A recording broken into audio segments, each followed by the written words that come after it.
E a partir deste ponto, agora também para o YouTube, no canal do Estúdio Mercearia, a gente recebe o nosso convidado, é uma entrevista muito legal aqui no Bloco Entrevista. Senhor Alexandre, muito obrigado por ter aceito o nosso convite novamente. Sinta-se em casa. Como a prosa vai render, vamos começar logo. Podrão, durante a comitiva do Dia da Independência do Brasil, o que você ouvia de rock? O que os navios portugueses trouxeram de banda de rock para você? Enfim, por intermédio de quais pessoas você começou a sua longa e vitoriosa jornada pelo planeta música? Bem, eu achei interessante até você falar isso, né? Porque eu sou professor de história já há quase 30 anos e tem essa coisa do que vem na bagagem, que vieram na bagagem dos portugueses, né? E quando a gente faz essa analogia, achei legal essa brincadeira, a bagagem dos portugueses, né, ou dos europeus que vieram para cá trazendo um monte de bugiganga, foi a mesma coisa quando meu pai veio da Zona Franca de Manaus em 1980 trazendo um monte de disco para mim e para meu irmão.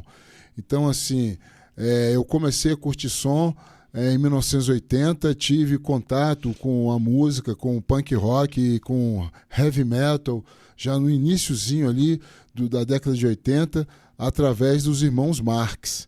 Foi meu pai trazendo os discos da Zona Franca de Manaus e eles me apresentando a questão mais comportamental, a revista pop. Os irmãos Marx, para quem não sabe, é o Paulinho, o Luiz Kiss e o Carlinhos. Todos eles têm Marx, né?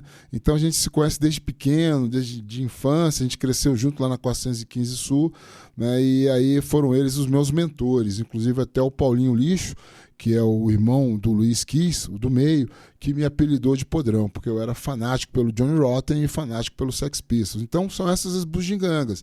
Então vieram aí essas,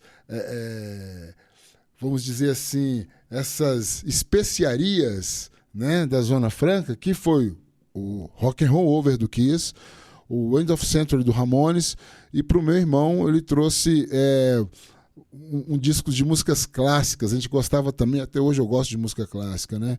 Então ele trouxe os boleros de Ravel, as 4 estações, Beethoven e um pouco mais de outras coisas. E, cara, só pra quem não sabe, né, assim, pra quem não é de Brasília, eu não conheço um pouco da história, o Luiz Kiss é o famoso vocalista da banda Torino, né, cara? Sim, e sim. Esses do Kiss que seu pai trouxe, por acaso foi indicação dele?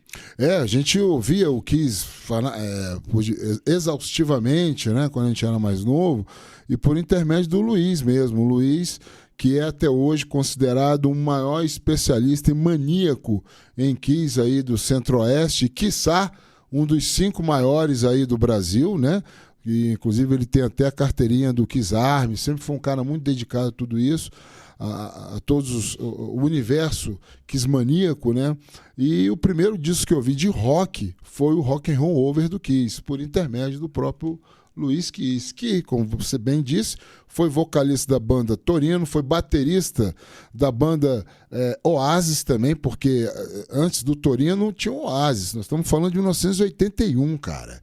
Eu tinha 12 anos de idade, ele devia ter 15, eu acho que ele é uns 2 ou 3 anos mais velho do que eu.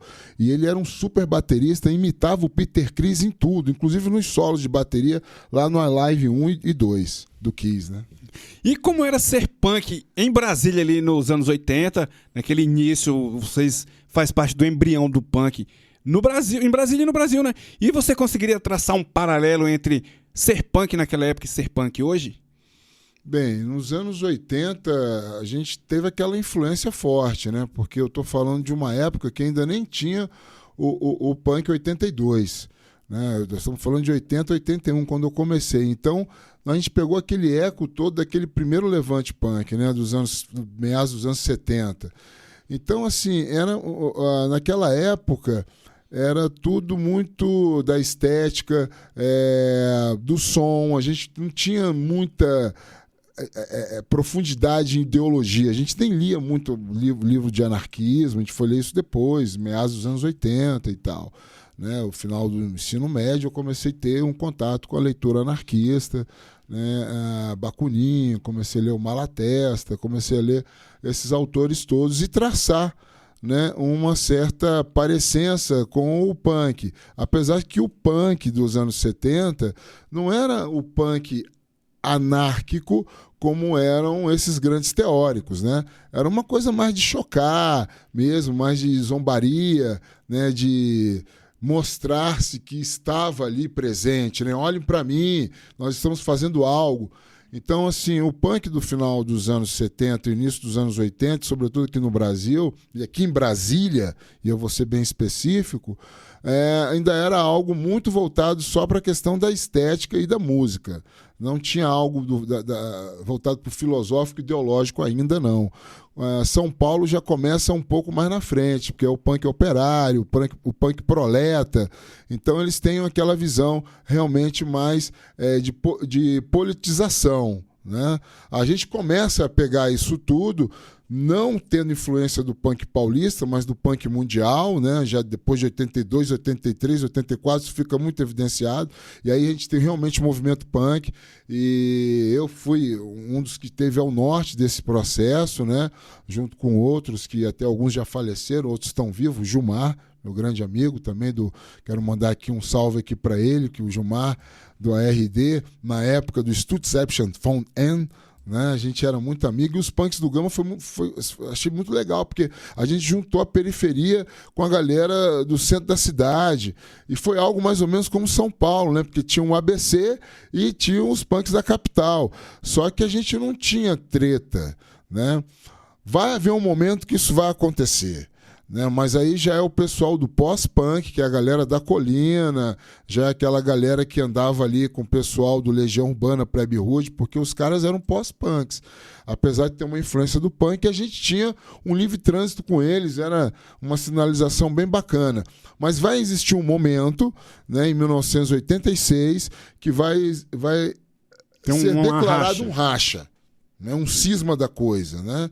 Porque essa galera pós-punk começou a se sentir um pouco incomodada com a presença dos punks da periferia, com a gente, que era um movimento ali da Asa Sul e da Asa Norte, era um movimento mais calcado realmente no punk, na filosofia, já começa a entrar a questão política, né, os ideais anarcos, aí começa a ter realmente uma outra visão, né? Não fica só na estética e só no som. E até o som também ficou diferente, porque a gente vai intensificar no hardcore e punk, a coisa vai ficar um pouco mais pesada, agressiva, né?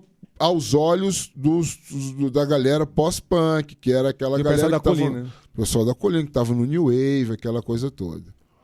Cara, e de ouvinte, de fã de música, a artista punk, como a sua família reagiu e aceitou esse processo, e de que forma você foi se adaptando a essa nova realidade? Bem, na verdade, nesse momento de 1980 até 82... com exceção do meu pai, que via tudo com com ar de artista, né? Ele via ele entendia que no fundo tinha uma coisa de arte. Mas a minha mãe já via uma coisa com uma certa marginalização, que era o pensamento das pessoas da época, né? Nós estamos falando aí meados do século XX. Né? Então, assim, quando o punk desembarca aqui no Brasil, as pessoas não entenderam muito, né? Era uma coisa meio alienígena. Então, minha mãe não entendia, achava a coisa meio marginalizada, via na televisão, né, os punks de São Paulo, que era aquela coisa agressiva, era uma coisa de gueto mesmo, uma coisa de ganguismo, eu posso falar, porque eram gangues, na verdade, né? Era mais ganguismo do que movimento ideológico, essa que é a grande verdade. Né? A gente sabe que no início a origem foi desse jeito mesmo, até se adaptar como movimento, em um processo histórico, cultural, comportamental, até chegar a esse formato. Era ganguismo no início, então minha coroa ficava, né, muito preocupada, né? Como as senhoras da época também, né? As mães da galera dos Filhos de Mengele, da galera dos punk rockers ali, da Asa Sul, da Asa Norte, que estavam começando, o pessoal do Subdivisão, né? O Maverick Satan, que era uma banda bem legal da época, né? Esse nome é bom, hein? Maverick Satan, né? É bom, hein? É legal, né? Depois eu conto umas histórias sobre eles, os caras foram sensacionais, a banda do Vladimir. Então, assim, tudo era meio marginalizado. Depois, como foi falado aqui, ao momento que vai se vendo as gravações, aparecendo na mídia radiofusiva, televisiva, a jornalística, né? Começa a aparecer no Correio Brasiliense, Jornal de Brasília, na Folha de São Paulo, os projetos musicais que eu tive, aí já começa a se entender que é arte. Meu pai e minha mãe começam a entender que aquilo é arte. Começa a ver as bandas de rock, eu começo a apresentar tudo aquilo para ela. Meu pai conversando bastante com ela, fala, não, Lourdes é o nome da minha mãe. Não, Lourdes é arte e ele vai se tornar um grande artista. Né? E aí começa a ter realmente a força, né, da família. Mas isso aí começou a acontecer depois do Rock in Rio 1, cara. Até 85, 86, que ainda tinha 85 a ditadura moribunda, cara, era complicado. Não era muito fácil você andar de visual, não era muito fácil você falar algumas coisas, não era muito fácil ter uma banda de protesto, né, o ar de anarquia, aquilo tudo era algo perigoso. A liberdade de expressão, que hoje existe, antigamente era meio impossível, né, cara? Tolhida de toda forma, todo jeito, né? Porque você tinha a questão política, você tinha a questão social, que tinha uma intervenção da religião muito forte na época também. Eu estudei em escola de freira, de padre, né? O Sagrado Coração de Jesus, o Coriezo. Então, assim, as freiras viam aquela coisa toda, gandola de exército, cheia de alfinete, botam o cara com a coleira de cachorro, né? Pô, tá amarrado num sistema, falou que usa coleira porque tá amarrado no sistema. Então, assim, como foi falado aqui, as expressões, a liberdade de ideologia, né, era muito complicado naquela época. E separar tudo isso de arte também era um processo complicado para a sociedade da época. E seu pai era militar, não, né? Não, eu sou neto de militar. Meu pai advogado, depois virou procurador, mas sempre assim, né? A lei, né? Eu e meu irmão crescemos ali à sombra da lei. Apesar de meu pai ter sido socialista, pró-comunista, meu pai tinha uma visão bem diferente, muito progressista para a época, diferentemente da galera que era da área de direito, né? Mas ainda assim um senhor conservador. Inclusive, cara, tem um advogado que é muito bom, que eu sempre vejo os vídeos dele no YouTube, alguma coisa, que é o Cacai, né? E ele fala um ponto muito interessante, que ele fala que os advogados, né, deveriam ler mais, cara. Eu achei isso, falei, porra, que os advogados, a maioria dos advogados, né, ele não fala assim, não colocou que são todos advogados, né, não generalizou, mas falou que os advogados, muitos deles não têm cultura, né, cara? Tem aquela cultura exclusiva do direito, mas outras coisas que transcendem ali o mundo do direito, eles não sabem porra nenhuma, né, cara? Às vezes o profissional fica preso à leitura forense, né? E acha que aquilo ali, né, é o mundo. Né? Mas eu sempre percebi, através do meu pai e os amigos dele ali, o grupo seleto que ele tinha, que eles tinham essa vontade de ler história, filosofia, antropologia, livros de cultura, né? Então aquela editora brasiliense, né? Eu ganhei tudo aquilo do meu pai, o que é punk, o que é filosofia, o que é história, o que é geografia. Então, existia, né, por parte deles e os amigos dele, existia essa vontade de querer conhecer o mundo artístico, sair do universo forense.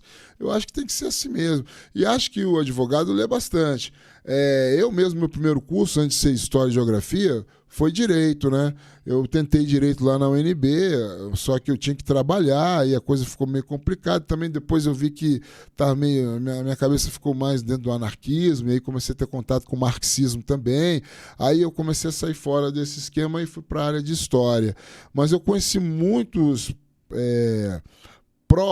advogados, vamos dizer assim, que estavam começando ali, e os caras liam bastante, eles queriam saber mesmo da filosofia, queriam saber da sociologia de uma forma mais macro. Eu achava bacana aquilo tudo. E outros, né, que eram conservadores, você já viu que os caras iam seguir o direito pela direita, o direito não pela esquerda, mas pela direita, e os caras só ficavam realmente naquela leitura daquele universo forense. E eu queria agora que você falasse um pouquinho do início, bem do comecinho da Detrito Federal até a participação da banda na coletânea Rumores. Olha, antes de chegar no Detrito, eu tive duas bandas com o Paulinho, né, que foi o meu grande mentor, o irmão do Luiz Kiso, que na época chamado Paulinho Lixo, né? Esse é uma figura porque ele criou os Filhos de Mengele, foi o cara que foi comigo na Rede Globo lá no Misto Quente, fez o baixo, ele também tocou no Detrito, né? Um tempo efêmero, mas fez parte. E assim, nós tivemos 2 bandas, né? Que foi o Frete e depois o Antitédio. Com o Babu, né? Que foi do Diamante Cor-de-Rosa, que também tocou no Detrito também. Tocou no né? BSBH também. Tocou no BSBH também. Esse é um grande amigo, porque era eu, ele, Paulinho, os primeiros punks mirins, né? Tudo com 12, 13 anos, tomando suquinho, tangue, comendo quick, né? Biscoitinho quick, aquelas coisas todas, né? A gente era muito novinho e a gente fazia parte, era o nosso pequeno grupelho de punks, né? Mas aí depois chega o Detrito Federal, que já foi uma coisa mais profissional. Em 1983 eu saio da 416 Sul e subo, como minha mãe falava, eu subi a serra, né? Porque naquela época só tinha eucalipto, né? A gente não tinha Vicente Pires, não tinha... E Águas Claras, nem sonhava com isso. Então eu subia lá da 416 até chegar ali no centro de Taguatinga, que tinha o Teatro Rola Pedra na frente da parada de ônibus. E aí eu entrava dentro do Teatro Rola Pedra, era um universo completamente diferente, era tudo muito mágico. Porque não é só a parte musical, mas também os artistas que lá a gente encontrava, né? O Miqueias começando, o Rubi. Então você tinha contato, eu tive contato com a parte teatral da coisa, que eu não sabia. Para mim, arte para mim só ficava na pintura e na música, né? Então comecei a ver o teatro e como aquilo interagia com a música também. E aí eu conheci o Bosco, né? Conheci o Bosco, conheci o Cascão, que fazia a sonorização lá do teatro na época, mas o Cascão era do Raço de Brasília e o Bosco não tinha banda.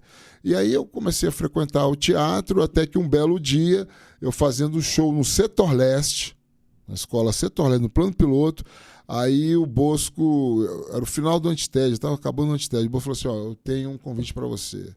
Eu estou montando uma banda com o Cascão, que você já conhece, estou chamando uma garota do Guará, que se chama Mila, né? E você canta muito bem, pula, tem essa performance, essa voz toda, blá, blá, blá, blá, blá. Vai ser o vocalista? Quer ser o vocalista? Eu falei, vamos lá fazer um teste. Eu fui fazer um teste no Teatro Rola Pedra e dali fiquei com os caras. Pô, então, o Detrito começou, fez o primeiro ensaio no Teatro Rola Pedra? No Teatro Rola Pedra. Caralho, nós somos véio. cria do Teatro Rola Pedra. Porra, o Detrito nasce no Teatro Rola Pedra.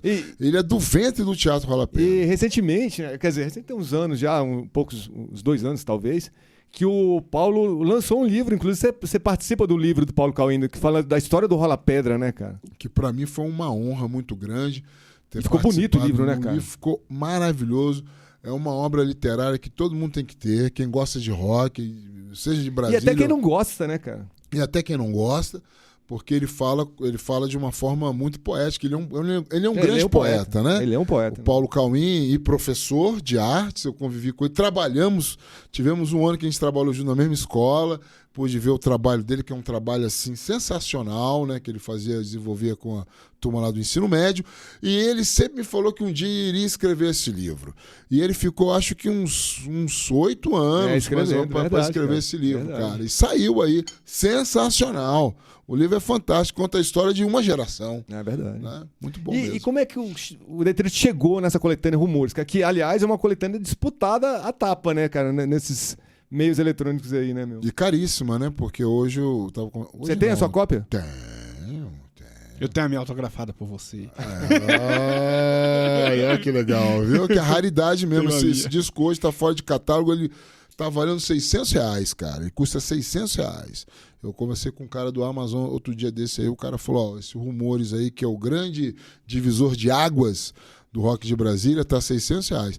E divisor de águas mesmo, porque a coletânea saiu 1 ano depois do primeiro disco da Legião Urbana, e antes do Plebe Rude, antes do Capital Inicial, e antes de todo mundo.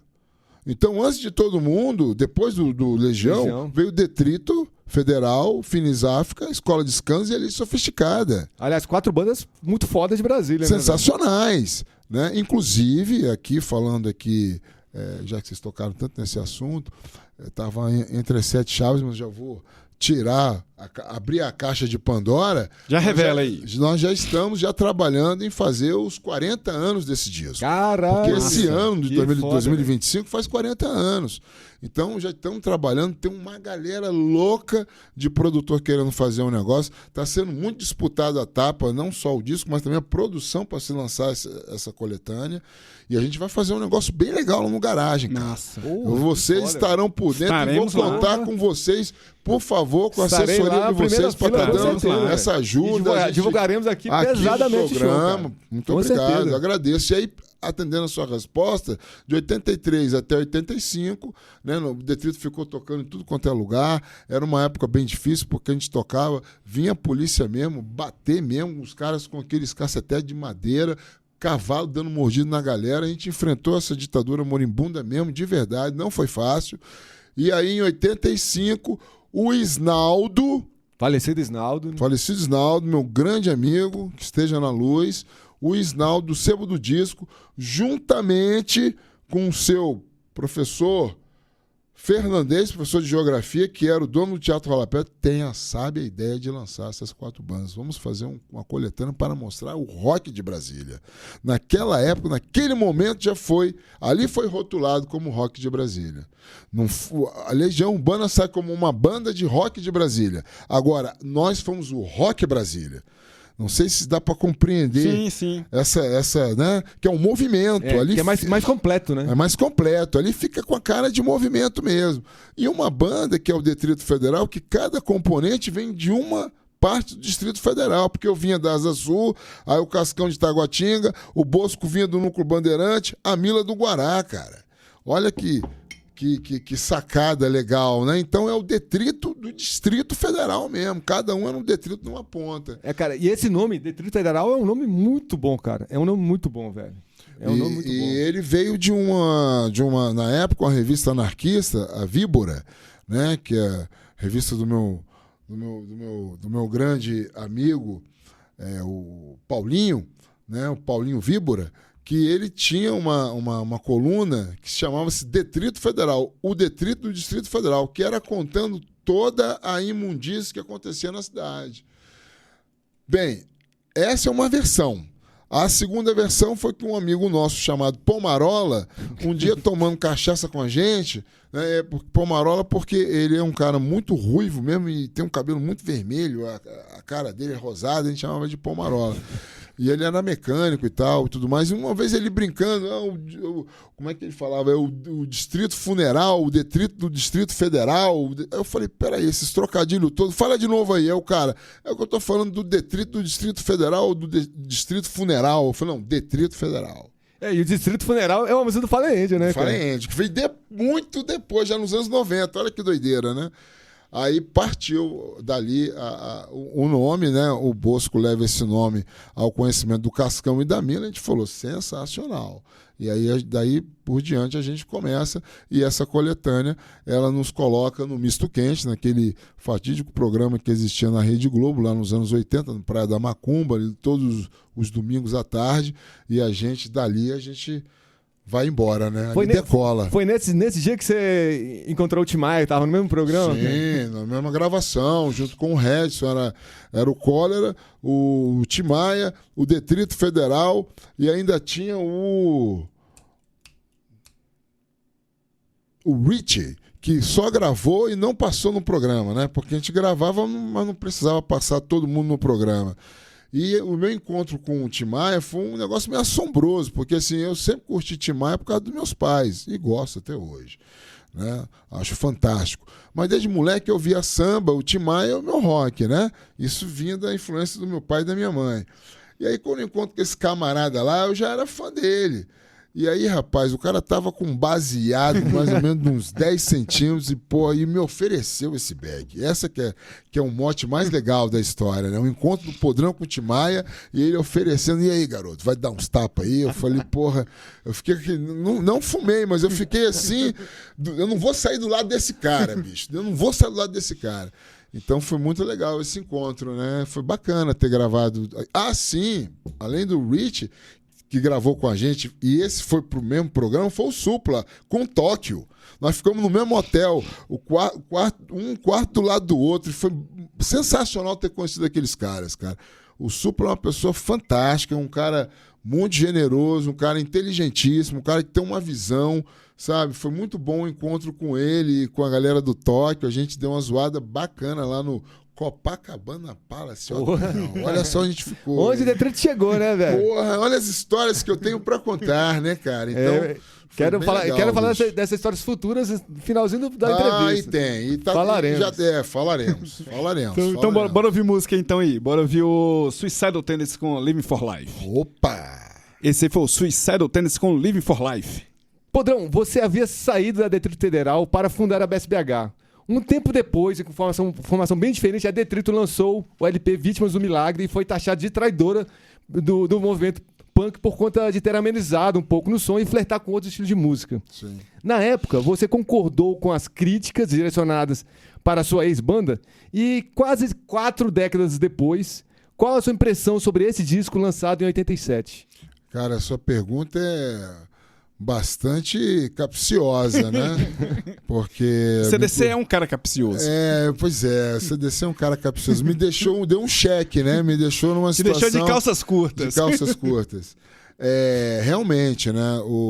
A Bis pegou pesado, né? Com Vítimas do Milagre, porque, assim, sem estar me envaidecendo, e até poderia trazer a revista para vocês verem que foi a própria crítica que escreveu, mas eles realmente estranharam, né?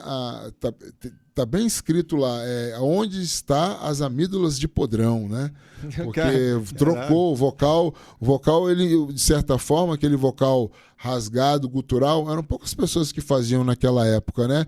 O Gordo ainda não estava ainda no Raço de Porão ainda, né? Era um outro vocalista que não fazia aquele tipo de vocal, e o Max Cavaleiro ainda estava nos seus momentos ali, os momentos incipientes da banda, estava aparecendo, né? Então, assim, quando sai aquele vocal, eu fui um dos primeiros vocalistas com aquele tipo de vocal gutural, né? E aí eles estranharam, porque achava legal aquele tipo de vocal, porque entendia-se a letra e via-se que a voz era rasgada, né? Tinha toda aquela característica vocálica que era, por um lado, mais gutural, mais agressivo, apesar de compreensível, isso que era o legal, né? Então, e a parte instrumental também se estranhou muito, porque ficou muito pasteurizado, né? E aí foi o Charles Gavan, né? do Titãs, foi lá e realmente mandou baixar tudo.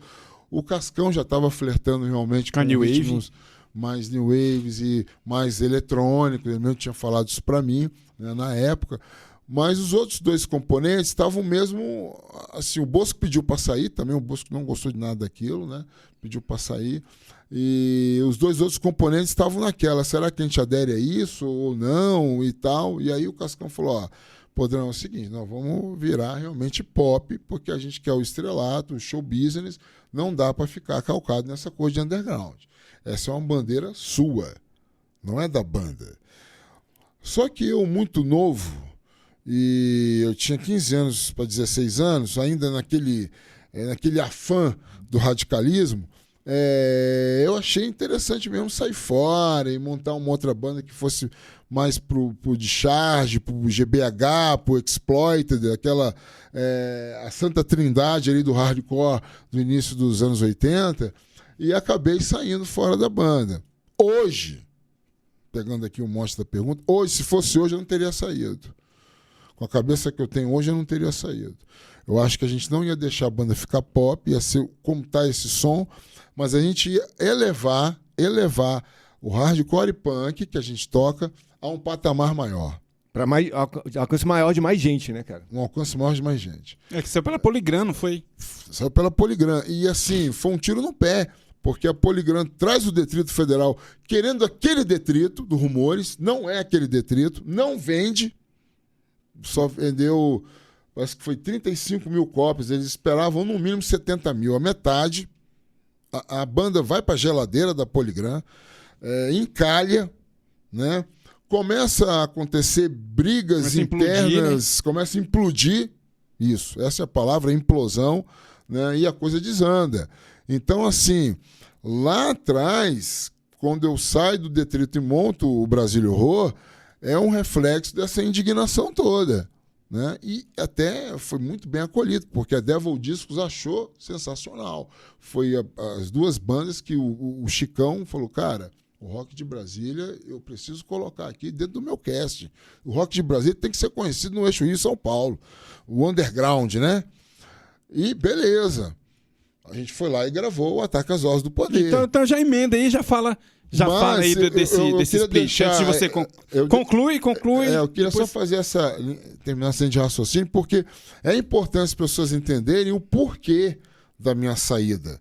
Né? Porque as pessoas falam, não, mas ele saiu da banda, ele foi tirado, ele foi expulso, ele concordou com aquilo ali. Pensa. Né? É o que todo mundo pensa. Todo mundo pensa, né? Houve uma manobra para que eu saísse da banda, mas essa manobra aconteceu por parte só do Cascão, né, que queria realmente a todo custo o sucesso, né, e pautada em cima de um desejo que eu já tinha, que era continuar com uma banda de hardcore e punk. Então ele se aproveita daquilo e fala, vai virar pop. Você quer? Você quer? Você quer ir pro pop? Sabendo que você não ia querer. Sabendo que não ia querer. Entendeu a malandragem do negócio? Sabia que você não ia querer. Aí eu saio, etc. Vem toda essa história que eu acabei de relatar, né? Mas hoje, se fosse hoje, né, a gente teria segurado. Em Bosco a gente teria segurado. E é o que está o Detrito hoje.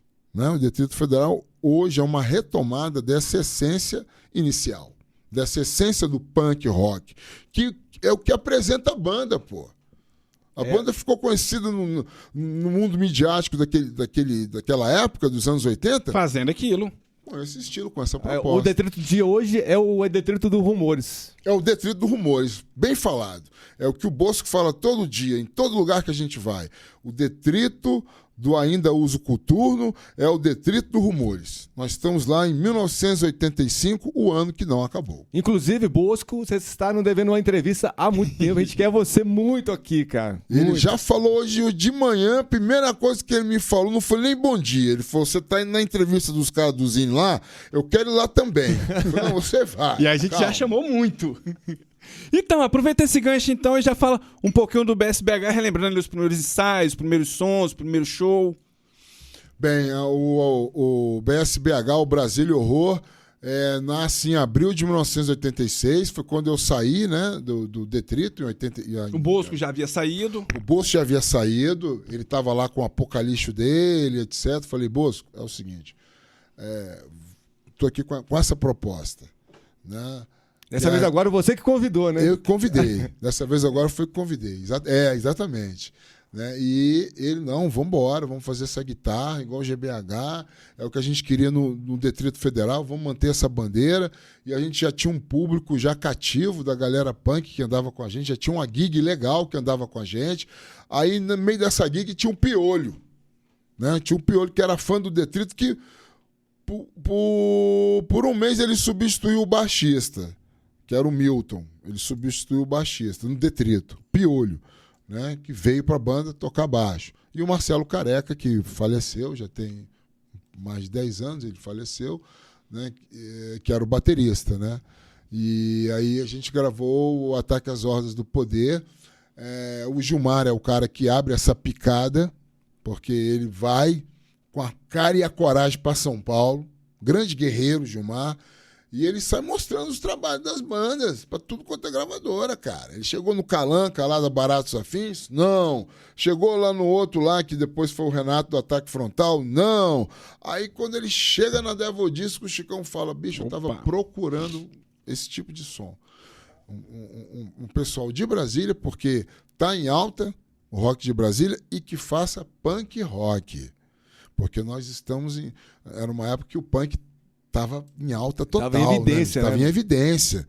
Né? Então o Cólera estava bombando, o Raço de Porão estava bombando, e lá fora as bandas todas, o Disorder, o Exploiter, estava aquela coisa...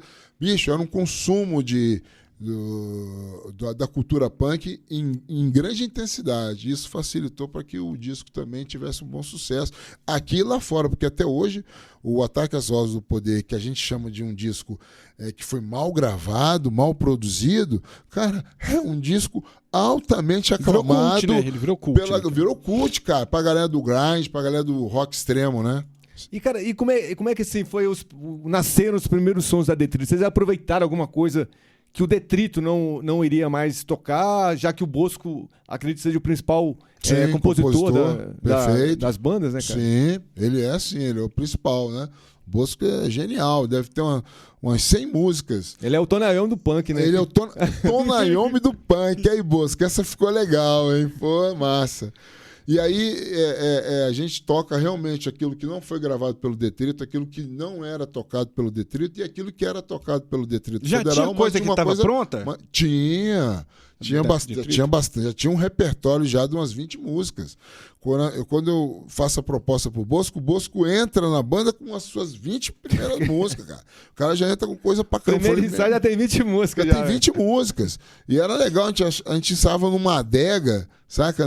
Que era de um careca, né? Um manteiga, que era da galera da Colina, esse cara, né? Era o único skinhead da galera da Colina. A gente boa demais o Manteiga. E ele tinha uma adega, a gente ensaiava nessa adega, a adega do Boto. Passava o dia inteiro ensaiando lá, bebendo vinho, comendo, degustando lá os frios do cara. E as 20 músicas, um repertório de 20 músicas, e assim no pau. E como é que foi o primeiro show, cara, do BSBH? Você lembra do primeiro show do BSBH? Lembro sim. O primeiro show do BSBH foi na Feira de Música. A gente vai tocar lá na Feira de Música, foi numa segunda-feira, né? O Neo Lúcio, aí, Podrão, traz os punk aí, agora é a vez dos punk. O Neo Lúcio, não sei se vocês chegaram a pegar a Feira de Música. Eu vi algum público, fui como público. Pois é, e era sensacional, né? Porque você tinha as arquibancadas todas setorizadas, né? A galera do metal, a galera do punk, os hip, a galera pode crer, os MPB, né? Era mó barato.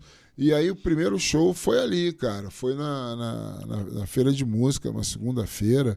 Eu me lembro bem, assim, com todo acolhimento da galera punk, da galera do rock de Brasília, a Feira de Música batendo palma, porque era uma extensão do Detrito Federal, era uma continuidade. Eles não entendiam como algo que se separava. Seria tipo o público achava que era uma... É o lado B. É o lado Detrito, B. cara. Era o lado B do Detrito Federal. Exatamente. Eu acho que a gente pode fazer essa analogia mesmo. Cara, e Ataque às Vozes do Poder, Órfãos da Nação, Extreme Convictions. São 3 discos clássicos e bem distintos entre eles. E também com formações diferentes, né, cara? Eu queria que você falasse um pouco sobre cada um desses trabalhos da BSBH e, cara, destacasse uma música de cada disco desse que você... Assim, porra, essa música representa esse disco, essa outra é o segundo e assim vai. Sim. Bem, o BSBH é uma banda conceitual, né? A gente trabalha com diversos conceitos. Então, assim, a banda viveu vários momentos. Então, no início ali dos anos 80, meados dos anos 80, quero falar 85 para 87, né? Nesse intervalo histórico, era o hardcore punk mais crasso possível. Mais inglês, né, cara? Mais inglês. Então a gente pensava daquela forma, agia daquela forma, vivia aquilo ali. Então o disco saiu daquela forma. Então tem um Sistema Furado, que é a música que eu mais destaco, né, no Ataque às Vozes do Poder, que é uma música que a gente toca até hoje, né, que é a mais emblemática, a que fala, a que responde pelo disco. Né? E depois tem mais um outro momento da banda, uma outra fase, né? A gente começa a se deparar com um crossover, começa a se deparar com as bandas hardcore lá da Califórnia, né? Aquela coisa do skate, aquela coisa do surf, aquela coisa mais californiana. Aí vem o Órfãos da Nação, né? Não poderia sair diferente. E aí nós temos a música Órfãos da Nação. Que é mais, que o Túlio fala. O Túlio fala Ovos da Nação. Cara, uma galera fala Ovos da Nação. Os meus alunos falam Ovos da Nação. Eles não entendem o R. Eles falam Ovos da Nação, Ovos da Nação, Ovos da Nação. Eu falo, é isso mesmo. Os meus alunos falam assim. Então é normal que se entenda dessa forma. Mas a música, ela diz... ela é a música emblemática do disco que fala dessa nossa nova fase. Tanto é que o Bosco sai, né? Ele fala, pô, vocês estão virando metal. Metal demais, né? A gente já entendia, compreendia a proposta do English Dogs, né? Nem tinha esse nome de crossover, era punk metal. Né? E atrás do English Dogs vinham outras bandas também. A gente já estava sinalizando com DRI, com Axel, né? Com Suicidal Tendencies. A gente já estava... Era uma outra coisa. Tinha que ser algo bem tocado. Né? E isso pro Bosco, que queria seguir ali o punk tradicional, né? Mesmo, trade punk, mesmo aquela coisa. A gente respeitou isso e tal. Aí ele sai da banda. Hoje ele se arrepende. Porque... Pra ele chegou. Hoje ele ouve Megadeth, ouve Metallica, ouve essas. Fala assim, chegou chegar, cara. Tá entregando o Bosco, velho. Chegou pra ele. Tá entregando o Bosco, velho. Tá entregando o Bosco. Agora que chegou pra ele esse tipo de proposta, entendeu? Agora ele falou, pô, esse tal de DRI é legal, hein, cara? Então, assim, porra, né? Um pequeno delay. Ele levou 40 anos pra poder chegar, né? Nessa história toda. Mas, enfim.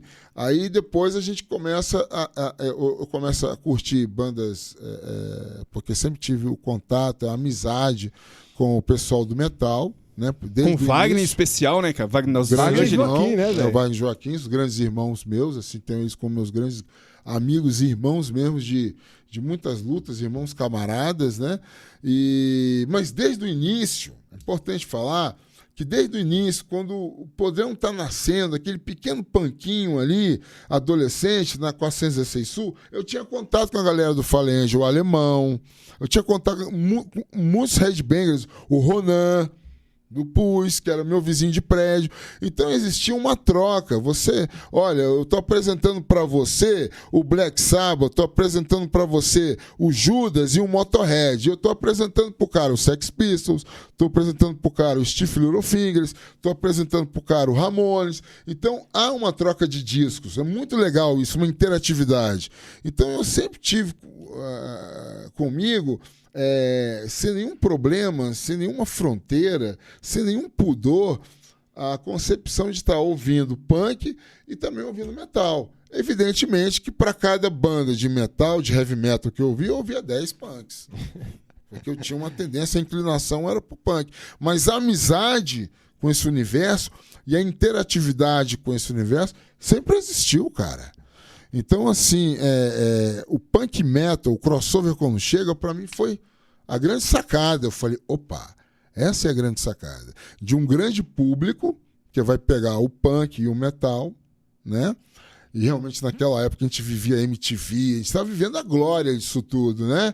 Era uma explosão do metal no mundo inteiro, do thrash, o Sepultura arrebentando, o Racinho também, e o Cólera indo também, todo mundo começando a fazer viagens para fora. Eu falei, porra, meu irmão. Essa é a sacada. Essa é a sacada. Eu tenho que cantar em inglês, e eu comecei a ouvir Benediction, na Palm Death, toda aquela coisa do Death, fui mergulhando mais ainda, eu queria saber de coisa mais explosiva, e com um som mais encorpado. Aí eu não posso ficar com uma guitarra muito leve, né? E quem tocava com a gente nessa época era o Leomar. E fazia um thrash à la Anthrax. Né? Que era o do Asgard, né? Que é do... Hoje voltou, foi naquela época e voltou de novo agora pro Asgard. Então, assim, o Leomar falou, pô, Podrão, você quer uma coisa muito pesada. Eu não dou conta de fazer esse tipo de som. Aí, como eu era muito amigo, sempre andava com a galera do Death Metal, a galera do Quilt, né? Aí eu falei, rapaz, eu vou começar a mesclar tudo isso. Joaquim, vamos nessa? Ele, claro, e tal. E começa a mexer, ele começa a pegar o punk da minha influência e eu começo a pegar o death metal da influência deles. E aí o BSBH faz mais um outro disco conceitual, em 1990, que é o Extreme Convictions. Preparado para encarar o sonho Sepultura, que todo mundo viveu isso, cara. Eu falei, meu irmão, no Brasil não dá. Eu tenho que ir para fora. Tá indo todo mundo para fora. Eu tenho que aprender inglês. Aí teve uma menina, a Flávia Hammett, que era de uma revista, a Flávia Hammett, uma revista italiana. Ela era uma garota italiana que a gente conheceu no Rio, eu conheci ela no Rio, no Circo Voador, e ela falou, cara, eu quero levar o BSBH para fazer show na Europa, bicho. Tá todo mundo querendo o som do Brasil, cara. As pessoas têm curiosidade.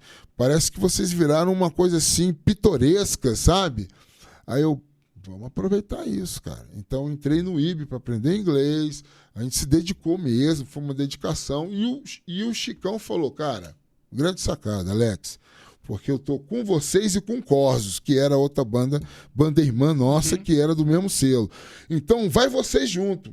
Eu pago essa turnê. Aí meu olho, pá!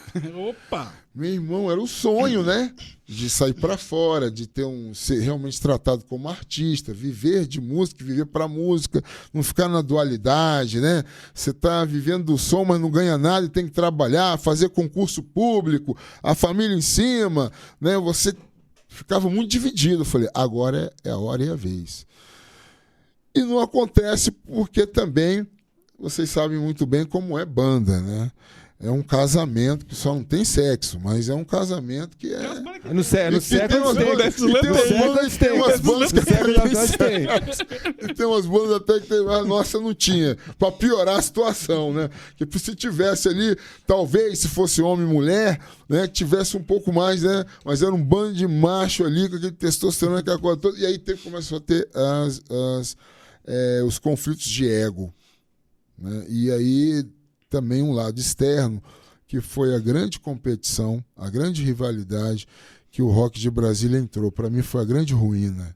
É quando começou um degladiar com o outro e, ao chegar em São Paulo, né, fechando as portas. Fechando as portas. Não houve a união. Não houve o unionismo que a gente apregoava em Brasília, já quando foi para São Paulo, quando foi com o objetivo de ir para fora, veio o individualismo na frente do coletivo. E essa é a grande derrota do ser humano, quando ele coloca o individualismo na frente do coletivo. Sempre é, né? Sempre é. Sempre é. Tá aí você Sempre que é professor de história, não confirma tudo. Isso é a história.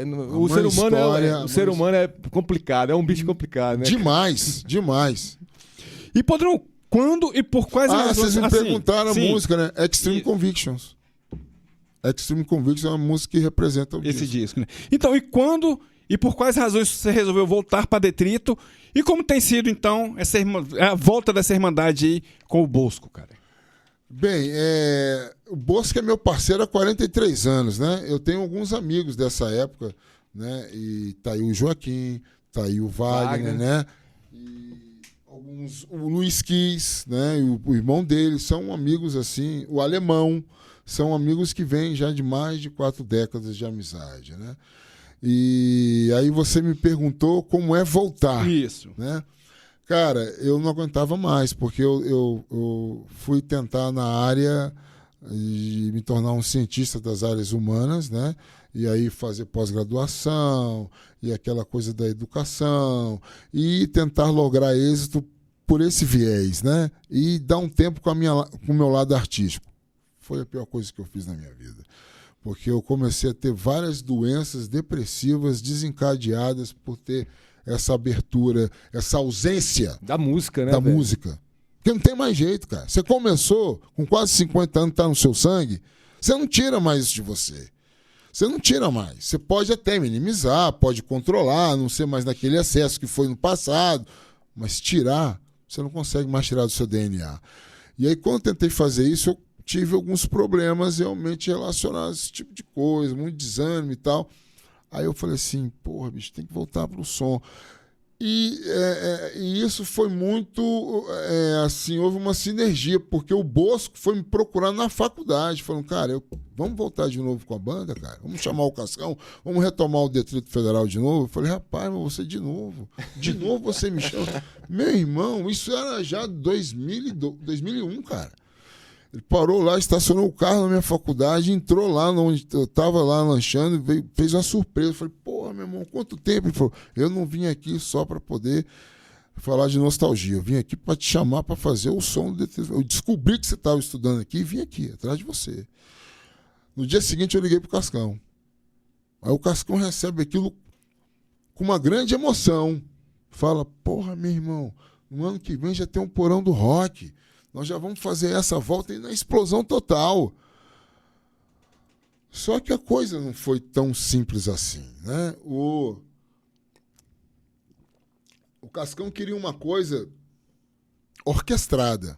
Ele queria manter aquela coisa do pop. Ele queria manter o Vítimas do Milagre. Ele queria manter o Vítimas do Milagre. E a gente, cara, olha, pode até misturar o Vítimas do Milagre, muito bem, vendeu bem, etc. Não tem nada contra o disco. Né? Não é a minha praia. Né? Você tem que deixar bem claro que não é a minha praia. Mas falar mal do disco, eu não falo mal do disco. Né? Porque tem gente que gosta. 35 mil cópias vendidas também, meu. Não é pouco, você tem né? que... É significativo. Pode não ser para Polygram, mas é de uma banda que veio lá do Rola Pedra, né? Veio lá do Guetão, e pá, isso é significativo. Mas a gente queria misturar com rumores. E aí não deu certo. Porque o Cascão não queria o Bosco na guitarra. O Cascão já tinha a orquestra dele. Eu falei, Cascão e seus músicos, aí não dá. Porque ele falou, não, pô, não vai ser eu e você. 2 vocalistas. Imagina você vestido de padre e eu de monge. Ele já tinha montado até a estética, já estava tudo... Eu falei, cara, não tem como fazer assim. E ele queria botar guitarristas, chamou a Simone Siang é nossa amiga. Né? Podrão, vamos fazer esse som. Eu falei, não, é legal você estar tocando, mas por que não os outros... Eu queria uma coisa assim... passasse todos os músicos que passou pela banda, todos tivessem uma pontinha ali naquele dia, cara. Aí sim, aí vale a pena. 2 guitarristas, aí depois entra mais 2 que passaram. Uma coisa de você prestigiar a todos os músicos que passaram pelo Detrito. Porque o Detrito Federal, pessoal, foi um grande acampamento de músicos, bicho. Passou todo mundo, cara. É uma banda que teve 20 músicos. Eu conheço todo mundo que tocou no Detrito. Então a gente queria fazer uma coisa desse jeito. Mas aí foi aquilo que vocês viram, né? Aquele racha todo. No Porão teve dois Detritos, né? Um com o nome de Detrito e outro com o nome de Desempregados. Né? Porque E no mesmo dia. E no mesmo dia. Porque a mãe do baixista da banda, ela levou o nome para o INPE. Ninguém tinha feito isso. A gente fazia o som com a banda, estava ali com a banda. Se preocupava com isso, né, cara? Eu se preocupava com isso. Aí ela foi lá no Instituto Nacional de Propriedade Intelectual, o INPE, e registrou o Detrito Federal para ela. Ela era a chefe do grupo, a mãe do cara. Então, como o Cascão tinha desavença com esse cara, né, e a coisa ficou meio assim, são várias histórias, eu acho que aqui não é o fórum para a gente estar falando sobre isso, mas houveram várias histórias muito tristes de brigas e conflitos entre eles.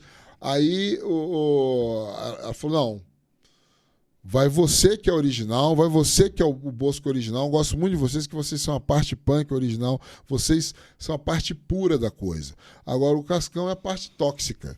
Então, se for com ele, não vai. Não vai como Detrito. Não vai como Detrito. Aí o Cascão falou, eu estou desempregado da minha própria banda e tem o nome Desempregado mesmo, e aí ele montou os Desempregados. E como vocês reaveram o nome? Não, a gente ficou com o nome porque a mãe do baixista falou assim, eu vou passar a procuração para vocês e registrou lá no INPE, tá? O meu nome e o nome do Bosco lá até hoje. Nossa. A gente paga uma taxinha mínima a cada ano, tipo uns 70, 80 reais, só para poder validar aquela logomarca já registrada. E o barco vai tocando. Bora ver mais som então aí. Bora ver o Dorsal Atlântica com Tortura. Opa, legal. Esse aí foi o Dorsal Atlântica com Tortura. Alex Podrão, necessário te agradecer publicamente e novamente, né, cara, pelo seu extinto programa de rádio Underground Ways. Obrigado por tocar tantas bandas. Obrigado por divulgar tanto a nossa cena underground. E obrigado por servir de bússola para este programa Zines, cara. Apesar do seu tempo ser absolutamente comprometido, você tem intenção, cara, de vontade de voltar a comandar um programa de rádio? Com certeza. Com certeza. E seria o Underground hoje novamente, cara? Com certeza. Para mim foi o melhor momento da minha vida, assim, como uma pessoa que vive de arte. Porque a cultura me presenteou, a Rádio Cultura me presenteou com um espaço nobre aos sábados, né? E o Marcos Pinheiro também tem muito a ver com isso, né? O Marquinhos me ajudou bastante a ter o meu programa. E eu agradeço aqui a fala carinhosa que você teve aqui. Realmente o Underground Ways foi um programa da pesada, porque eu fiquei 2 anos com esse programa e tinha realmente um público muito fiel. A audiência era boa pra caralho, velho. Uma audiência super legal. Tanto é que a morte do programa, eu fiz o enterro do programa, tenho gravado isso, com um novo diretor que assume, e os caras ameaçando o cara, coisa mais louca. O pessoal da cultura falou assim, cara, ninguém nunca enterrou um programa com tanta glória como você, porque você chamou o diretor e expôs o diretor que queria acabar com o programa e o público atacando o cara. Sabe? Eu falei assim, ó, fique à vontade, você está encarando o público fiel que você acha que não existe, cara. Mas tem. Então, assim, o Underground Ways foi uma fase da minha vida gloriosa demais. Eu tinha grandes patrocinadores, eu só vivia de arte, cara. Eu andava na cidade, ia comer nos lugares, ia comprar as coisas, todo mundo reconhecia, e eu me sentia bem, assim, tudo vinha da minha arte. O programa me deixou bem melhor, até em termos de retorno financeiro, bem melhor do que as bandas que eu participei. Então foi uma época gloriosa demais da minha vida. E eu tenho, cara, até hoje lá em casa, porque eu escrevi uma das letras do Def Slam, eu escrevi no verso do panfleto do Underground Ways, cara, que Olha, foi que o desenho do Fabão, né, cara? Do Túlio. Eu tenho esse desenho lá. Tem a Sabotagem como patrocinador Red Collection, que eu trabalhei, né, cara? Isso. São grandes patrocinadores que eu tenho o maior carinho. Falar nisso, cadê aquele cara? Cara, vocês apareceram. Nunca mais vi Joel nem Geraldo, cara. Aqueles caras eram sensacionais. Se um dia vocês ouvirem esse programa, Geraldo, Joel, vai o meu abraço de coração, assim, porque foram duas pessoas que, assim, me abraçaram, me acolheram, cara. Então, eu tenho o maior carinho pela extinta Red Collection, né? Não só isso, a Sabotage Skate Shop, né? O pai do Túlio, o seu Deolino, que agora falecido, foi uma pessoa muito bacana, que acreditou no meu projeto também, acreditou na ideia, né? Não era só por causa de dar uma força para os filhos dele, não era só por causa disso. Ele era um homem de visão. Então ele viu que era um programa que tinha realmente uma inserção na juventude da época aqui em Brasília, né? Quem pegou aquilo ali sabe o que eu estou falando, no início dos anos 90. Então, assim, foi uma época muito boa, realmente. E eu tenho vontade de voltar, tanto é que eu fiz alguns podcasts, né? Tem lá o Podrão TV Show, que tentou... Então já fala um pouquinho aí do Podrão TV Show, como é que tá? Fala, aproveita e já fala aí. Ele tá parado agora, porque, assim, eu já vou adiantar duas coisas que eu estou fazendo, né? Uma que você já sabe, que eu já te falei há muito tempo, que é a história do meu livro. A gente vai falar dele daqui a pouco também. A gente vai falar daqui a pouco. E isso aí me absorveu muito, porque eu volto com os podcasts, o Podrão TV Show no ano passado, né? Com apoio da Plano B, que me apoiava muito, que era uma empresa de publicidade, que os caras me descobriram ali, cara, do nada, me ligaram, cara, nós temos um programa de podcast para você. Eu não acreditei. Eu fui lá e, de repente é reavivar de novo o Underground Ways, né? E aí fui para lá, um programa como o nosso, de entrevista, e o cara falou, fique à vontade, toca o barco aí. E aí comecei a fazer realmente entrevistas com as pessoas do mundo da música, do mundo da arte, pessoas que também não são, que não pertencem ao mundo da música nem da arte, mas têm uma ligação com tudo isso. Era mais ou menos a pegada do Underground Ways, né? Porque eu levei lá a Regininha Pottergeist, eu levei lá o grande sambista, o Bezerra da Silva, né? Eu levei algumas pessoas que as pessoas não acreditavam, não tem nada a ver com esse rock extremo aqui, essa coisa toda. Mas os caras gostavam, a menina gostava, de certa forma, gostava daquilo ali. Até porque a Regina Pottergeist, ela vinha com o Fausto Fawcett de todo um movimento do Rio de Janeiro, que é um movimento alternativo. E lá tem o punk, lá tem o funk, lá tem tá tudo misturado. Tudo junto. Tudo misturado. No universo do Fausto, é pegar o DJ Malboro, cara, e botar com o Carlos de Dorsal Atlântica. Então, assim, misturava tudo. É o teatro de revista, mistura tudo. Então, assim, a Regininha tinha uma ligação. Então, ficou bem legal. O programa teve uns entrevistados bem legais, cara. Foi ótimo, muito legal mesmo. E aí, o Podrão TV Show, né? Podrão TV Show ia seguir mais ou menos nessa mesma pegada. A gente chegou a fazer uns 4 episódios, né? Mas aí a empresa quebrou, porque a empresa não trabalhava só com podcast, trabalhava com um monte de coisa na área de publicidade. Aí os caras quebraram, eu perdi o meu apoio. E aí veio a história do livro, que eu tenho que lançar o livro, né? Uma editora que se interessou pelo meu livro, a Caravana Editora, a gente vai falar daqui a pouco sobre isso, né? Que interessou pelo livro e falou assim, cara, finaliza esse troço. E aí eu mergulhei nesse livro, né? Que é um livro de quase 150 páginas, né? Que já está super pronto, a gente vai falar sobre ele quando você achar legal, a gente fala aqui. Não, a gente pode começar até a falar, mas eu já quero pedir aqui para comprar, e ser o primeiro a comprar, e quero ser o autografado, dedicado ali, Deus, com certeza. Até porque o Felipe, eu tenho que contar uma curiosidade sobre esse rapaz aqui. Esse rapaz aqui, esse menino de idade avançada, né? Eu conheci ele quando era bem novo mesmo. Ele então não tinha tempo, barba. Então tem né? tempo. Tem tempo. Nós estamos falando de 1988. Quando eu conheci esse cara, a gente foi tocar na... Era na Falecido City. Falecido City, eu tenho até hoje o cartaz lá. E esse cara foi o primeiro cara a dar um mosh mais escandaloso da história. Porque ele pulou realmente, coisa arriscada, cara. Ele pulou de um palco que a gente estava tocando, que é aqueles palcos de gafieira, aquelas coisas. Os caras fazem aquele palco alto. E ele deu um mosh lá sozinho, cara. Sozinho. Foi Hoje em dia nunca faria. Foi o primeiro cara a dar um stage dive realmente mortal. Stage dive mortal. Né? Aí eu tenho que conhecer esse cara, porque foi o Bolacha que me apresentou você. Não foi o Bolacha? Foi o Bolacha, cara. Foi o Bolacha que me apresentou você. Então, conheço o Felipe há muito tempo, né? E tenho um carinho muito grande pelo CDC e por você também, Frajola, né? Porque eu conheci você aqui no Porão. Tem né? tempo também. Então, vocês são dois ativistas. Então, assim, quando eu fico diante de pessoas que também construíram a história, eu fico muito feliz, cara. Porque a gente sabe o tanto de tijolo que a gente carregou, bicho. Vocês sabem. Carrega ainda, né? Carrega ainda, né, meu? Carrega ainda. Não ficou leve, não. O fardo ainda é pesado. Pô, Podrão, só te interrompendo só um segundinho, cara. Tem uma história boa, assim, cara, porque um dos primeiros shows que eu vi de hardcore e metal, cara, na minha vida, foi lá no Projeto Cabeças, no Parque da Cidade, que tocou BSBH e Fallen Angel, cara. Aí eu lembro que o Alemão tava com a camisa do BSBH e você tava com a camisa do Fallen Angel, cara. A gente traçou a equivalência assim, entre o Metallica e o DB8, né, cara? Você fala, porra. Eu tenho várias fotos desse momento. E é legal você falar isso, porque essa semana eu vi essas fotos. E vai ter um documentário sobre o Projeto Cabeças, né, cara? Sim, tô sabendo.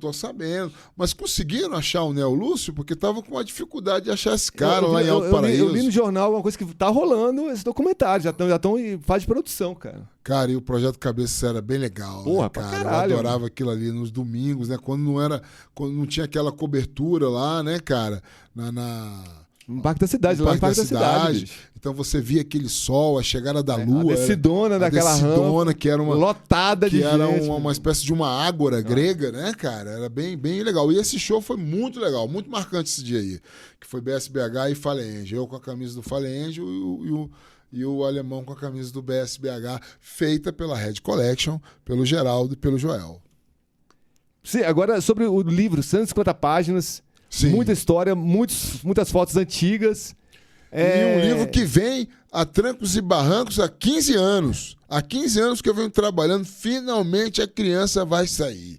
Eu já mandei para a editora, já revisado, o que, assim, a primeira revisão a gente fez, mandou para a editora falou, já fizemos a revisão aqui, a formatação, estão mandando para você a capa e o miolo, só para você aprovar. Já fiz isso e já devolvi. O negócio é daqui a 30 dias, 40 aí, dias, velho. já está lá na fornalha, né? O pão já tá na fornalha. Já tá assando. Eu quero mostrar esse livro aqui assim, ó, com o seu autógrafo nele aqui, ó. 2 livros, o meu e do Frajola aí, ó. Anos autografados. Pois é, e vamos juntar com... A minha ideia é que façamos todos nós uma semana literária. Porra, né? Com certeza. Então não houve lá em 1922 a Semana de Arte Moderna? A gente vai fazer a nossa agora, Semana cara. de Arte Underground. Semana de Arte Underground. Tá aí o nome já Pronto lançado. aí, pronto aí. Já tá o nome lançado aí. Semana de Arte Underground. Ficou legal. E aí vai entrar o meu, o seu, do Paulo Cauim, o do Felipe Seabra. O seu. Ficou legal. no seu. Deixa aí, então. Os caras não perdem uma, né, meu irmão? Sensacional. E aí vai ter o do Seabra também, que ele fala o livro dele. Vai ter o do Paulo Marchetti, que é o Diário da Turma. Foi relançado, né? Que Até foi saiu a edição relançado. nova. E o mais legal disso tudo é que cada um fala de uma época com uma percepção diferente. Então não tem essa de ser um livro repetido. Com Não certeza. vai ter informação repetida, pessoal. Não vai ter informação repetida. Então, essa semana de arte literária é contando a história do rock de Brasília em todas as suas óticas e percepções. Vai ficar muito legal isso aí. Cara, e há quanto tempo, cara, você é professor de história e como está sendo a sua missão de lecionar uma matéria tão importante em tempos tão loucos, onde muitas pessoas defendem a volta da ditadura militar, outras, e até algumas, as mesmas pessoas, negam e ofendem a ciência, e brasileiros patriotas que defendem a invasão do Brasil por um país estrangeiro. Como é que é lecionar história num período doido desse, cara? 4 perguntas em uma só. Bem característico do Felipe CDC. 4 perguntas em uma só. Vamos lá. Vou começar respondendo de trás para frente. Eu acho que fica melhor. Essa coisa do negacionismo que a gente viu agora. Esse período trevoso que a gente viveu no Brasil, né?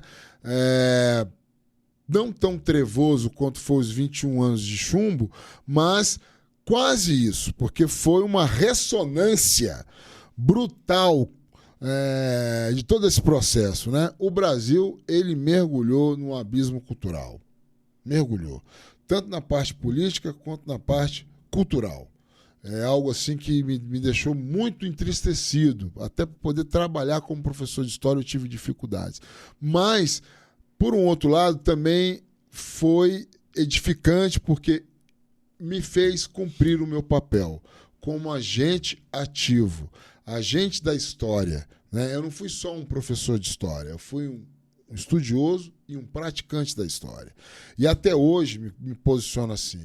As pessoas falam, você é historiador? Eu falei, não de ofício, porque eu ainda não comecei a trabalhar como quero trabalhar. Eu gostaria de trabalhar dessa forma, porque quando eu procurei a ciência histórica, né, e me enganjar dentro desse universo da educação, desse universo pedagógico, né, eu até queria deixar um pouco de lado a parte artística e mergulhar em cima disso tudo. E aí queria, na verdade, trabalhar como diplomata, queria, na verdade, trabalhar no National Geographic, no Discovery Channel, eu pensava no Arquivo Nacional, eu pensava em coisas grandes demais, né? E aí, por um processo que vai até de forma metafísica, falando um pouco assim, porque é verdade mesmo, eu transcendi nessa história de falar assim, eu tenho que estar em contato com a formação do ser. E como eu posso fazer isso? Ali no tete-a-tete, no dia a dia da escola. Eu tenho que entrar dentro de uma escola, eu tenho que ser parte viva de uma escola. E aí eu procuro a escola pública. E aí faço um concurso para a Secretaria de Educação e eu falo, a partir de agora vai ser a minha nova missão. Uma missão maravilhosa porque eu pude juntar a parte artística com a parte pedagógica. E o lúdico pedagógico foi surgindo. O professor conteudista, só do conteúdo, ele ficou ali tete a tete com esse professor que trabalha com lúdico pedagógico até os dias de hoje. Então eu descobri uma fórmula de expor a ciência histórica às pessoas de uma forma não massiva, com uma narrativa um pouco mais alegre, que vem do mundo da arte. Se eu não tivesse passado pela música, se eu não tivesse passado por esse processo, talvez seria ou uma pessoa idiotizada ou um professor de história apagado. Então, eu devo tudo à música nesse sentido, que me ajudou também nessa nova busca como professor e educador. E aí, encontro realmente com essas pedras todas que vocês falaram. Uma comunidade, uma sociedade, melhor falando, uma sociedade que estava completamente vivendo a dissonância cognitiva. Vocês já ouviram falar essa palavra? Dissonância cognitiva? Isso é uma lobotomia geral, né? É uma lobotomia geral, cara. É uma coisa louca. Então, assim, ficou mais difícil esse trabalho, foi mais árduo? Foi, mas foi mais edificante. Porque quando a coisa é muito fácil, cara, eu acho que não tem muita glória, não. Eu gosto do caminho difícil e pedregoso. Eu gosto da coisa acidentada. A minha vida toda foi assim, foi calcada nas dificuldades. Então foi muito bom nesse sentido, né? Eu tenho enveredado para a história, me fortaleceu, deu mais musculatura, né, a minha personalidade, Eu agreguei mais valores, mais conhecimentos e, claro, houve esses embates todos, mas que foi legal porque quando tem esse embate, fortalece você, porque é o exercício da construção do pensamento. Então, os bolsonaristas, por um lado, apesar de todo o escárnio, o escrutínio que foi tudo isso, escrutínio, né? É o resto do lixo. Apesar dessa deformidade toda, por um lado também me ajudou na parte da musculatura, da força. E quem veio comigo, os alunos que estavam comigo, sentiram isso também, que fizeram parte de um processo de construção.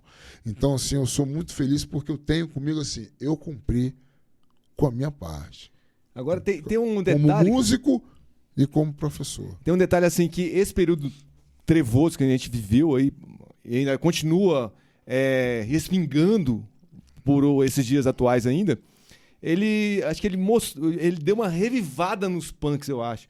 Ele reaqueceu, assim, pô, não podemos deixar isso acontecer. Acho que os punks voltaram, submergiram do esgoto assim, novamente, cara, com força, e mostrou também a força da arte, né, da classe artística como um todo, não só punk, não só metal, mas a classe artística se juntou contra esse excremento, assim, né, cara? Acho que foi muito forte isso. O pessoal da pintura, arte, charge, tudo atacando, assim, né? Todo mundo, como foi falado aqui, Felipe, você falou muito bem, reavivou o espírito, cara.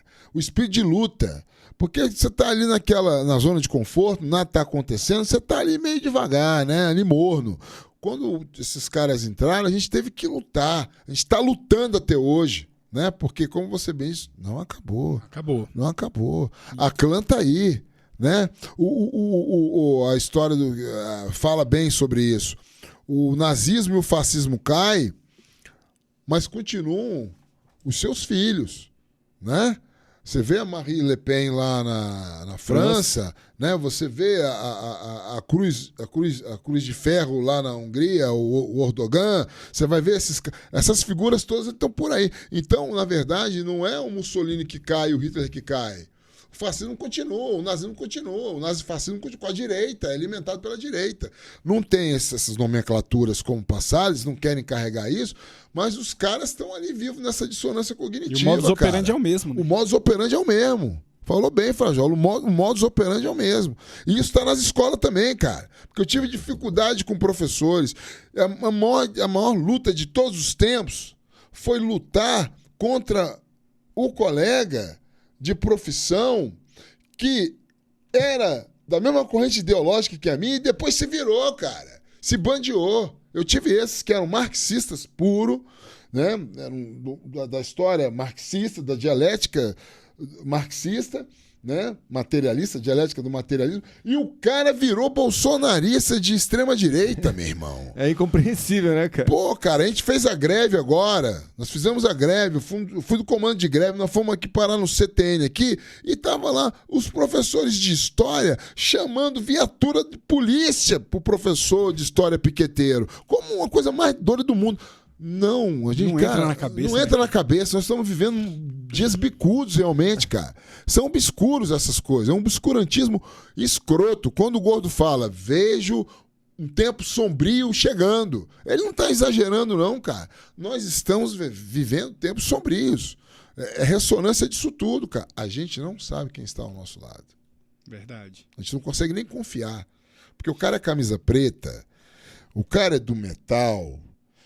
O cara é motociclista, que se diz libertário, da igualdade. Cara, conversa mole, mano. O cara, na verdade, é isso aí. É bolsonarista, estava esperando por um processo de autocracia, estava esperando realmente para validar os seus preconceitos que tinha ali com ele. Arraigou tudo isso, cara. Saiu do armário essas paradas todas. O Wagner falou pra mim um dia que foi assim, a única coisa que eu vejo de bom no Bolsonaro... Que revelou as pessoas, ele né? Revelou as pessoas. Ele abriu o esgoto. Então a gente sabe mostrou agora os quem realmente as pessoas estão por aí. Inclusive, só deixar um adendo aqui. Minha canela é fina, mas não tem tornozeleira. Isso aí. Essa é boa. Minha canela é fina, mas não tem tornozeleira. Se liga nessa, meu irmão. Então, eu queria que você falasse, voltando a falar um pouquinho de música, que você falasse sobre o período que você ficou na Neuras Planetoides e se teve um outro projeto ainda da Neuras, nesse período que você saiu do BSBH e até voltar a Detrito. O Neuras Planetoides, que foi um projeto já eu na faculdade com outro professor, o Júnior Minduim, né? Que depois ele continua no vocal. Que ele tocou no bateria Swankers. Banda maravilhosa, né? cara. Maravilhosa. E o nome, tu sabe que é o nome roubado do Sex Pistols, né?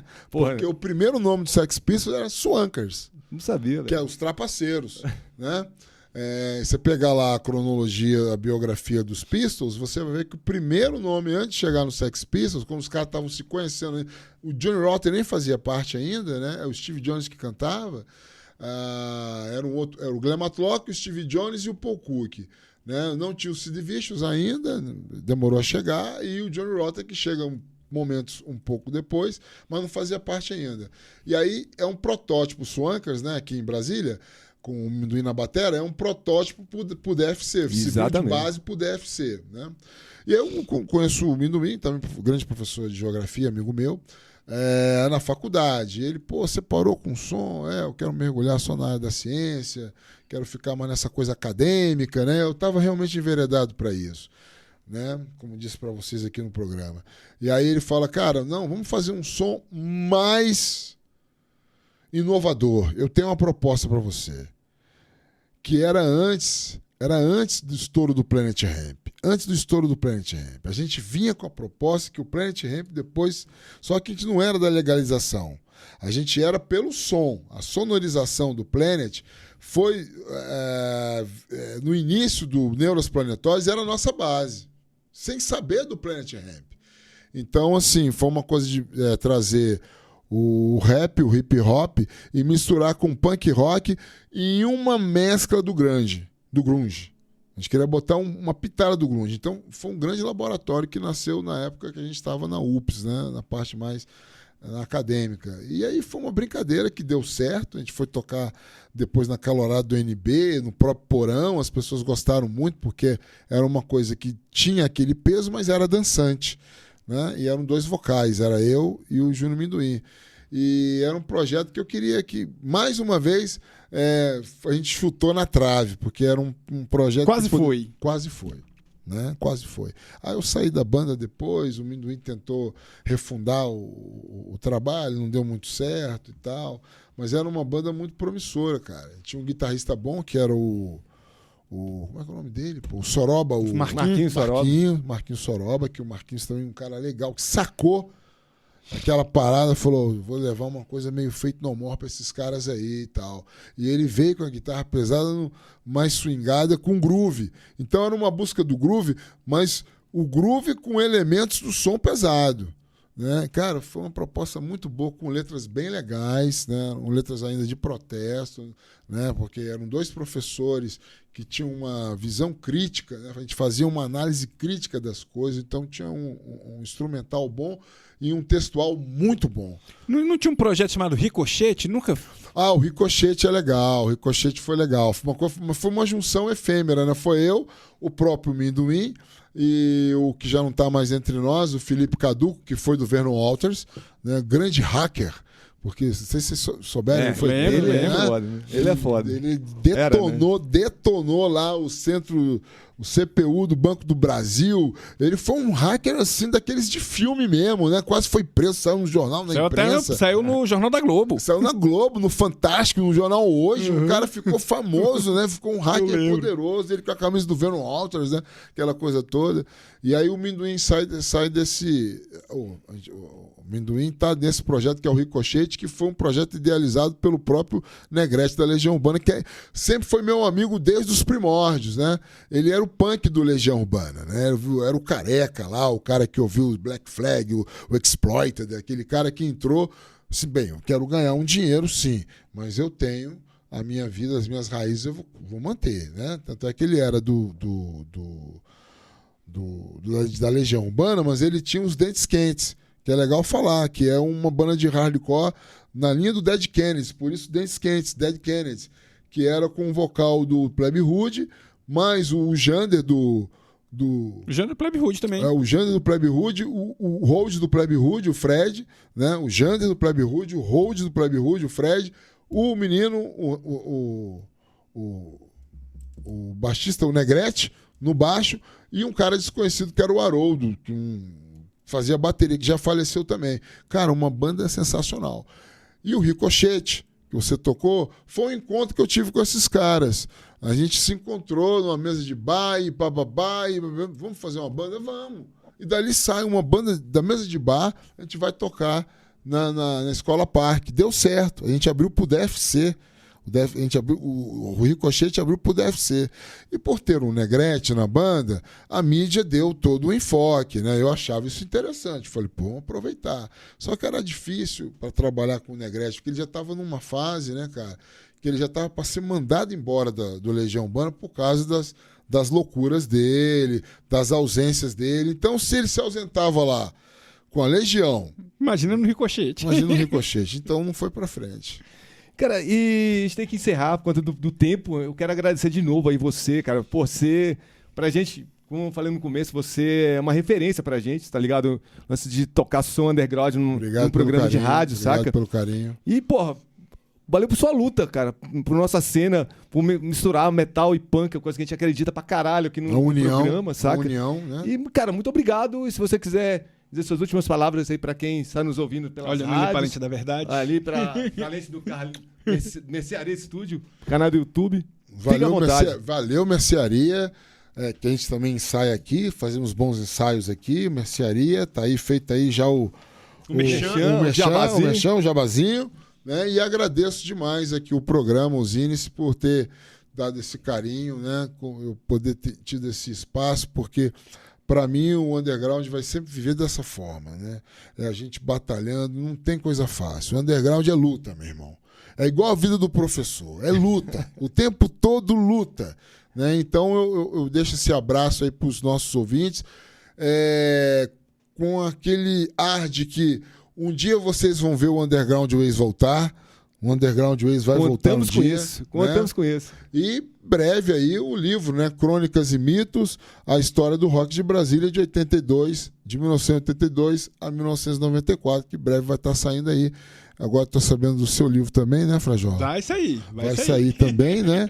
Então, legal, nós vamos ter uma semana literária aí com boas bandas e bons livros, né? E é isso aí, gente. Continue assistindo o programa, participe da cena, né? Sai do sofá, dá um tempo aí no Netflix, vamos pra rua, cara. Vamos se inteirar, vamos construir mais a nossa história, através de novas bandas, através de livros, através da sua arte, seja qual for o segmento, mas continue a sua luta, tá? É isso aí, força! Isso aí, bora fechar com o som aí. Vamos fechar com o Detrito Federal e o som Antraz. Aê!